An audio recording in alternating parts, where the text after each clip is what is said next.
Jamet.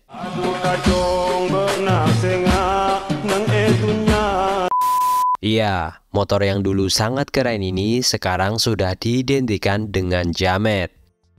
Jamet merupakan akronim dari Jawa Metal, namun sebenarnya menurut kami kurang nyambung dengan komunitas ini. Karena selain stylenya yang tidak seperti anak metal, selera musik mereka juga sangat jauh dari musik metal. Pembahasan tentang kenapa Satria dijuluki motor Jamet sudah pernah kami bahas di video lain. Linknya bisa kalian klik di kanan atas layar.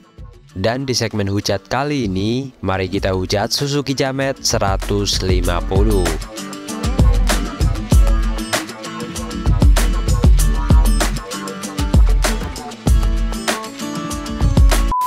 Sebelumnya, untuk yang belum tahu segmen hujat di channel ini, di video ini kami membahas dan mengkritik beberapa motor bahkan penggunanya yang menurut kami perlu dikritik dengan bahasa yang lumayan menyinggung. Jadi bagi kalian yang baperan bisa skip video ini atau tonton video lainnya, karena ada beberapa playlist lain yang mungkin kalian suka. Dan bagi kalian yang gak baperan, mari kita mulai.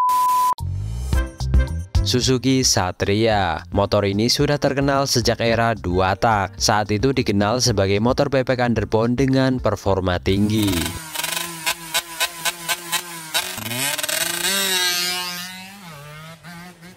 Pertama kali diluncurkan pada 1997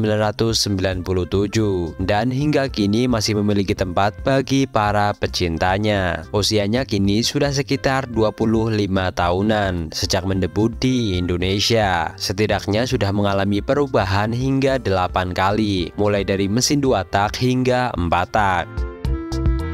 Yang pertama Suzuki Satria 120S 2 tak. Yang kedua Suzuki Satria RU 120R. Generasi ketiga Suzuki Satria 120 LSCM atau biasa disebut Satria Hiu. Dan yang akan kita hujat di video ini adalah Suzuki Satria FU 150.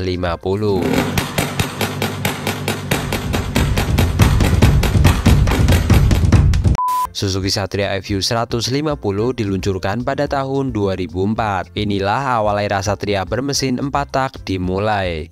Awalnya motor ini diimpor langsung dari Thailand dengan sedikit ubahan yang disesuaikan dengan kondisi jalanan Indonesia. Motor ini mengusung tagline Hyper Underbone, menggunakan mesin DOHC 4 katup berbendingin udara dengan oil cooler. Mesin ini berkonfigurasi tegak dan berkapasitas 150 cc dengan transmisi 6 percepatan yang sangat susah untuk dinetralkan. Meski masih mengandalkan karburator, mesin yang hobi nenggak bensin ini dapat menghasilkan tenaga mencapai 16 horsepower pada 9.500 rpm dan torsi maksimum di angka 12,7 Nm di 8.500 rpm. Ukuran tangki motor ini juga sangat mini untuk motor yang memiliki kapasitas mesin 150 cc, sehingga terasa semakin akrab dengan penjual bensin di Pertamini. Mesin elit, tangki bensin sulit. Namun anehnya untuk menghidupkan mesin ini hanya ada Kickstarter biar laki. Gue laki. Makanya Satria ini dinamakan Satria Ankle. Tapi anehnya ketika ngeluarin Thunder yang casingnya laki banget malah cuma ada electric starter tanpa ada Kickstarter. Emang aneh dari dulu sih Suzuki ini. Karena banyak penggila kecepatan yang menyukai motor ini, di tahun 2006 Suzuki Indonesia membuat versi lokal dengan merakitnya secara CKD. Dan akhirnya kali ini sudah ada electric starter. Karena sudah dibuat secara lokal, maka harga dari motor ini juga bisa sedikit lebih murah. Pada tahun 2007, Suzuki memberikan facelift di Satria ini. Bagian headlamp disegarkan dengan mengadopsi desain dari moge Suzuki GSX-R series yang maksa banget seperti barong. Di generasi ini ada tambahan fitur Suzuki Drive Mode Switch atau SDMS. Teknologi ini mirip dengan Shift Light yang mengingatkan pengendara untuk pindah gigi. Karena mungkin Suzuki menganggap pengguna Satria ini masih amatir dalam berkendara, sering telat atau terlalu cepat berpindah gigi, sehingga ditambahkan teknologi yang bisa menyuruh untuk pindah gigi ini. Di November 2013 barulah Satria F150 mendapat ubahan secara menyeluruh. Apaan bang, masih gitu-gitu aja kok. Perbedaan yang paling terlihat adalah di bagian headlampnya yang kembali menjadi lebih ramping, ganteng maksimal seperti Bima Satria Garuda.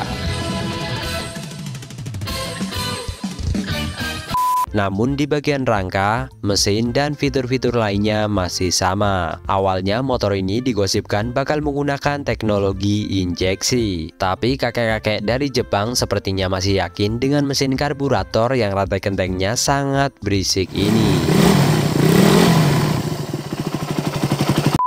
Di tahun yang sama, Suzuki mencatatkan penjualan Satria F150 sebanyak 1 juta unit. Dan tidak heran, karena generasi ini memang ganteng.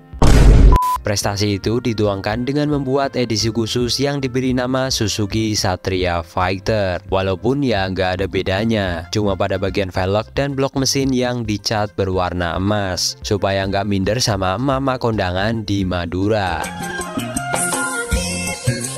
Juni 2015, Suzuki Satria punya status baru, yaitu Satria Euro 3. Itu berkat pembaruan di sektor gas buang, perubahan pada desain knalpot dan CDI. Sisanya ya sama saja, karena sepertinya mereka sudah ada di zona nyaman. Mereka tidak mau merubah desain karena takut tidak laku. Mengingat ini adalah tulang punggung satu-satunya Suzuki di Indonesia saat itu, sehingga perlu hati-hati dalam melangkah. Sepertinya kita semua juga sudah tahu gimana lucunya Suzuki kalau buat desain baru.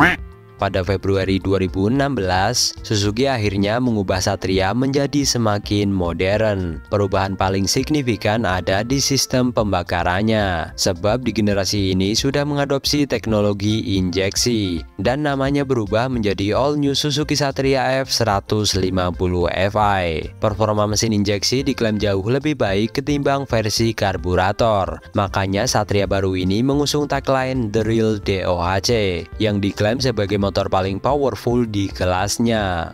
Real DOHC nih bos. Dan mesin ini sukses memberi julukan baru untuk Satria FI ini di Malaysia, yaitu menjadi motor haram. Nah, untuk Satria haram ini juga sudah pernah kami bahas, yang linknya juga bisa kalian klik di kanan atas layar.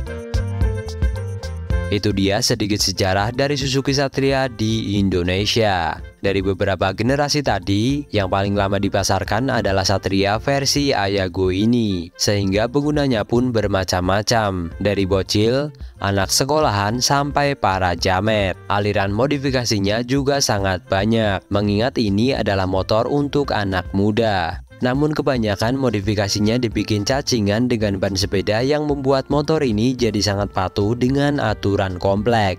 Tai look coy. Modifikasi pasar malam juga banyak diterapkan di Satria ini, karena modifikasi seperti ini diklaim sangat ampuh untuk menambah kegantengan pemiliknya hingga 100 kali lipat, serta jadi magnet yang kuat untuk menarik cabe-cabean.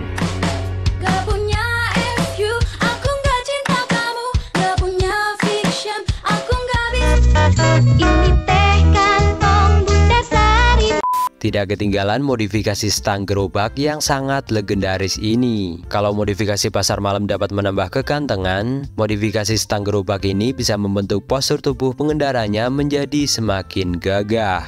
Nah, dengan beberapa modifikasi yang menyusahkan itulah, motor ini juga mendapat julukan motor alay. Ditambah lagi motor ini sekarang banyak dipakai para jamet untuk mendongkrak kegantengan mereka, sehingga sekarang motor ini juga dijuluki motor jamet.